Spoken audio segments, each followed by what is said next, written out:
Do you struggle with trying to get your music on film and TV? For me, one of the things that I struggle with the most is balancing the music that I like to make and the music that people are actually looking for. One of the things that I found is that you have to reference other songs that the libraries have already placed in order for you to get the best idea of the type of music that they're looking for, and more so how to arrange it, what type of sounds you need to use, so on and so forth. In this video, I'm going to cover those 5 different tips that I use to this day to help me get my music on film and TV. Let's go.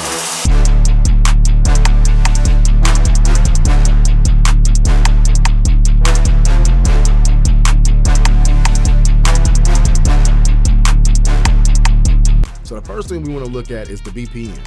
As you're listening to different songs and listening to different references and listening to actual tracks that are on the libraries that you're looking to get into, what you want to do is you want to match the BPM. See what BPM they're using. My favorite resource to use is all8.com. Let's take a look at it. So here on all8.com, it's super simple. I'll make sure I have a link for this in the description. As you can see, you can use any key on your keyboard and start to tap to measure the BPM. So you're going to click this little spot here, and I'm just going to 2, 4, 2, 4, 2, 4, 2, 4. So as you can see, just based off of the taps that I did, so the average was 85.5 BPM. We know in most of our DAWs, it will allow you just to get that granular, but it rounded it to the nearest whole, and we said that's 86 beats per minute. While you're listening to a song, you can literally tap along with it. Tap along with the drum, tap along with the snare, tap along with the clap, whatever that is, to help you get what the BPM is. And then you can load up a session in your DAW and start to write a project or start to write a song to that BPM. My second tip is going to be to figure out what the groove of the drums are. What's the snare hitting on? What's the clap hitting on? What's the kick hitting on? What are the different percussive elements, right? This is where you start to identify, okay, what's the pocket, right? This part to me is extremely straightforward. What I like to do is, as I'm listening to a song that for a genre that I'm trying to get into, or for a reference or song that I'm trying to create or get as close to the reference as possible without copying or plagiarizing, is, I'm a big proponent of Splice.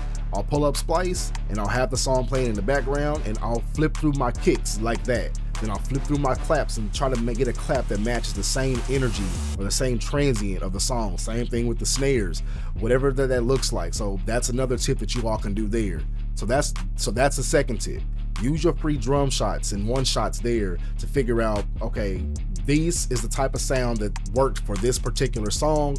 Let me start to build a catalog of those specific one shots that are actually working. This is actually why I'm not a big proponent of buying random people or random producers drum packs, is because 9 times out of 10, the people that are making these drum sounds are more than likely just copying someone else's sound anyway. And even if they're not, there's a specific sound that seems to land on film and TV, honestly, regardless of the genre. So again, study those sounds, study those songs, and then go through your Splice loops or whatever company you're using to get your royalty for your one shots and start to match up those sounds there. My third tip is to figure out, what is the bass doing, right? Is it a punchy 808? Is it a kind of a dull sounding 808? Is it muddy? Is it dirty? Is it gritty? Is it a synth bass line? And if it is a synth bass line, this is where you start to use those same different tips that I just talked about for as far as the drums go, and you can do that exact same thing. So if you have a short punchy 808, go into Splice. Find you a one shot of a short punchy 808 that matches what that other 808 is doing. This is going to be the easiest way that you all identify and then start to build your own sound catalog to really make making these songs a lot easier. My fourth tip is going to be to figure out what are the sonics sounding like. And so here, what I mean is that you're going to want to take a listen overall to figure out where are the sounds kind of present, right? So if during the beginning part of the song, the intro of the song, are they coming straight out the gate with smacking drums? Are all the melodies just boom right in your face out the gate? Or at the end of the song, right before your stinger, just even further along with just the sonic feel, you want to figure out what are the quality of the sounds that are being used, right? There are a ton of VSTs out here. There are a ton of VSTs, from Omnisphere to the Sam Project to, any of the Native Instruments packs or plugins that they have available, and so on and so forth, not to mention your stock sounds and plugins. as you're listening to these songs, reference your own plugins and what you currently have in place. You might be surprised. Some of the stock sounds that you already have in your DAW, regardless of what you're using, might be perfect for the type of music that you want to make to help you get your music on film and TV. And tip number 5 is going to be the form and structure of the song. Does it have how many verses? How many hooks or choruses does it have? Is there a bridge present, right? What's the timing of the song? You can literally start to match up every single part of the song and the structure by just simply listening, following along in your DAW once you find the BPM, and start to match it out, right? So if you notice that, okay, there's a 4-bar intro, then it goes right into a hook or right into the verse, you want to write your song in that exact same fashion. There's really nothing mystical or magical about this specific portion.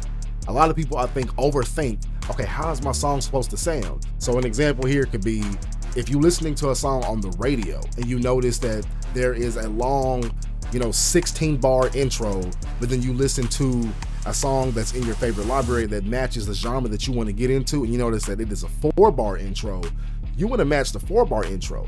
That's the biggest kind of comparison or difference that I've noticed when it comes to the structure for music on film and TV and the structure for songs that you'll just hear on Spotify or on the radio. It's literally how quickly are instruments introduced, how quickly or slowly the instruments fall off, and when other new instruments and other new elements are introduced or reintroduced into the song, right? Again, you're going to take note of the bridge, take note of the hook, take note of what the ending sounds like, take note of what are the transitional sounds that are being used, take note of risers and fallers and drops, right? All this stuff is what you're going to look at when you're trying to figure out what is the structure of the song that I want to get in place. Hopefully you all found this video helpful. For me, again, these are the 5 things that I do every single time I'm referencing a song, or when I get a brief and I'm like, okay, how do I get it to sound like this? I'm going through the BPM. I'm figuring out what the drum groove is. I'm figuring out what the sonics are. I'm figuring out the specific sounds that need to be used. And then finally, what is the structure of the overall song? So again, if you did enjoy the video, let me know in the comment section below, and don't forget to like and subscribe and share the video. More people can use this type of information because, again, I think there's a lot of mystique that has been placed around sync licensing and getting your music on film and TV. That, or people are putting it behind a paywall and they're making it a little bit more difficult for you to figure out how to do this. All right, y'all. Peace.